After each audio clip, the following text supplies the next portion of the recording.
Assalamualaikum warahmatullahi wabarakatuh. Perkenalkan, nama saya Muhammad Zaidan Mustafa. Saya dipanggil Zai. Saya peserta PPKD angkatan pertama tahun 2025 dari jurusan Teknik Komputer dan Jaringan. Pada video kali ini saya akan melakukan konfigurasi dasar pada perangkat mikrotik. Melakukan konfigurasi seperti router gateway.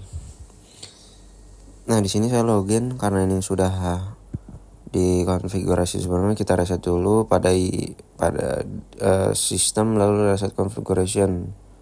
Nah, ini di checklist no default configuration sama do not backupnya. Kita checklist lalu tekan reset configuration yes. Nah, setelah itu mikrotik akan mati, memulai ulang, lalu tunggu sesaat, habis itu buka lagi aja. Nanti biasanya bunyi lagi mikrotiknya, beep. Nah, di sini udah tampil perangkatnya. Nah, ini kalau udah reset IP address-nya 0000 loh. Berarti itu tandanya udah reset. Kalau masih ada IP-nya berarti belum reset, udah ada konfigurasi sebelumnya. Nah, karena ini kita masukkan admin, lalu password kita usulkan. Ini pengaturan defaultnya ketika belum dikonfigurasi. Ini jangan lupa ditekan yang arah MAC address-nya. Lalu nanti ada old password, new password, kita buat nih password sama confirm password yang sama. Misalnya admin, lalu change now. Nah, sudah. Jadi tahap pertama itu adalah ke sistem lalu ke identify. Nah, identify ini fungsinya untuk mengganti nama mikrotiknya nanti tampilan namanya. Misalnya Zai router. Setelah itu kita melakukan di sistem lalu ke users. Kita melakukan konfigurasi usernya untuk login nanti. Awalnya tadi kan masih admin, berarti ada password. Lalu kita buat biar ada nama kita atau passwordnya. Kita klik tambah. Misalnya nama saya Zai. Lalu grupnya jangan lupa di grupnya diubah jadi full. Jadi full access gitu. Seperti admin tadi, full access. The full read and write. Kita buat full untuk full aksesnya. Sebagai administratornya passwordnya samain saja admin misalnya. Lalu apply, lalu oke. Nah, jangan lupa yang admin tadi lagi yang ada passwordnya itu kita disable aja, pencet X. Lalu tambah, kita buat user kedua ini buat training misalnya, buat mencoba read aja. Buat nanti kita. Lalu selanjutnya kita ke IP lalu addresses. Ini di sini kita akan memberi nama kabel yang sudah colok ke internet dan ada Ethernet 1 sama Ethernet 2. Nanti kita ubah, kita beri nama Ethernet. Nah, Ethernet 1 itu sebagai kabel yang kita colok, karena ada tulisan R-nya itu berarti terkoneksi. Nah, ada Ether 2 ini misalnya di port kedua ini. Port pertama jadi apa-apa kita buat backup di Ethernet 2, jadi kita nanti tinggal colok ke Ethernet 2 apabila bermasalah buat backup, ya kan. Lalu selanjutnya ada Ether 3, Ether 4, Ether 5. Ini kan portnya sampai Ether 5. Nah, Ether 3 ini kita kasih contoh misalnya untuk dalam kantor itu, misalnya buat tim produksi kita PDN. Lalu Ether 4 ini untuk bagian manajemen atau MGT, lalu apply oke. Lalu selanjutnya Ether 5 kita buat untuk divisi IT, lalu apply oke. Selanjutnya ke bridge-nya, jangan lupa kita di bridge pertamanya itu kita ganti nama Ethernet, kita kasih nama internet, ini untuk internetnya, menjembatan ke ini routernya. Nah, ini lalu ke port sebelahnya, jangan lupa interface internet 1, jangan lupa checklist hardware off-road-nya, kan ini cuma 2 kecuali agar tidak terlalu membebani routernya. Nah, ini kita buat 2, kita klik lagi 2 tadi tuh. Jangan lupa yang keduanya di Ether 2. Lalu kita buat di address list-nya. Ini misalnya 192.168.10.1 ini kita pakai /24. Ini untuk tim produksi. filenya, lalu kita klik copy, jangan diklik langsung oke ya, ini di apply lalu copy dulu biar buat konfigurasi selanjutnya untuk tim manajemen dan IT. Nah, kita pakai IT 11.1/24, lalu selanjutnya tim IT 12.1/24 juga.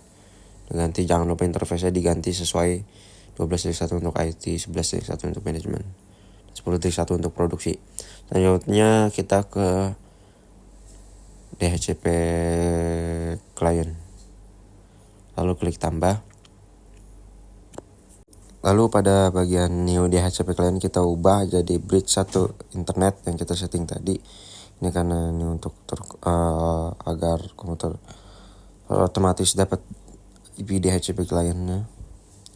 Kita pada bridge 1 port 1 internet tadi. Nah sudah, ini lalu tunggu statusnya dulu, ini sudah bound, sudah tersambung.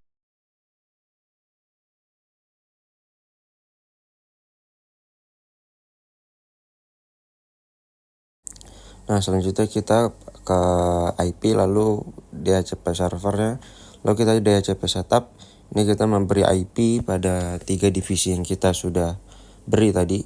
Nah ini yang pertama untuk divisi produksi atau PDN. Nah ini next aja. Nah di sini di ininya kita ganti dari contoh misal 10.11 sampai 15 misalnya dikit. Lalu next aja. Nah kita buat lagi DHCP setup lagi untuk tim keempatnya, Ethernet 4-nya. Untuk tim manajemen 11 kita tadi aturnya. Dan kita mulai dari 11.11 sampai 11.15. Samakan saja. Kita bisa juga lebih tapi nggak harus seperti tadi, misal bisa sampai 254 kalau banyak orangnya. Nah ini yang terakhir untuk divisi IT 12.11 15. Nah next saja. Nah kenapa ada yang merah dan yang hitam? Karena yang hitam ini yang kita sambungkan ke portnya. Kita misalnya di port 5, nah makanya IT-nya nyala tuh tadi hitam. Kalau nyolok di port 4 atau 3 berarti nyala juga tuh jadi hitam. Lalu selanjutnya pada ke bagian DNS. Nah ini DNS ini masih 172 nih. Kita jangan lupa checklist allow. Kita akan NAT dulu IP-nya. Nah ke bagian general, ini biarin src NAT. Lalu out interface-nya kita ubah ke bridge internet. Tadi karena kita aturnya di bridge 1 internet menjadi bridge.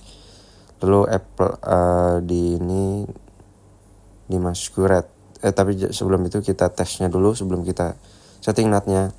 Ini sebelumnya harusnya sudah bisa ping Google router ya. Cuma namun kita belum dapat internet. Nah untuk dapat komputer internet kita ini kita harus pakai NAT tadi.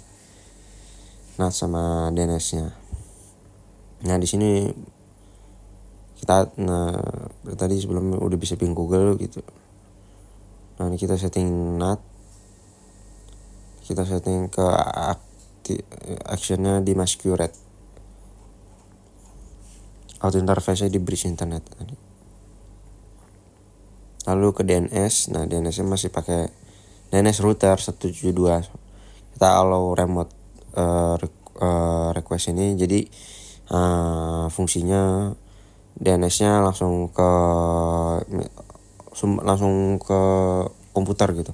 Gak pakai ke 172 tadi ke router. Itu kan ke router dulu tuh, lewatin router dulu. Kalau ini langsung ke mikrotiknya, komputernya. Nah kita bisa pakai DNS. Jadi pakai DNS misalnya 30.1 langsung ke 30.1 gitu. Gak langsung ke 172. Jadi lebih ada tambahan kecepatan lah. Jadi lebih cepat. Gak harus lewati gerbang dulu kan misalnya. Gak langsung ke router, ribet jadi 2 kali. Jadi lebih cepat. Jangan lupa di disable enable kalau misalnya belum dapat internet.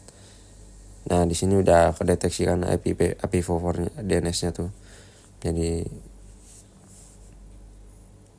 kita klik status. Nah bakal ini pasti di disable enable bakal ke relock lagi.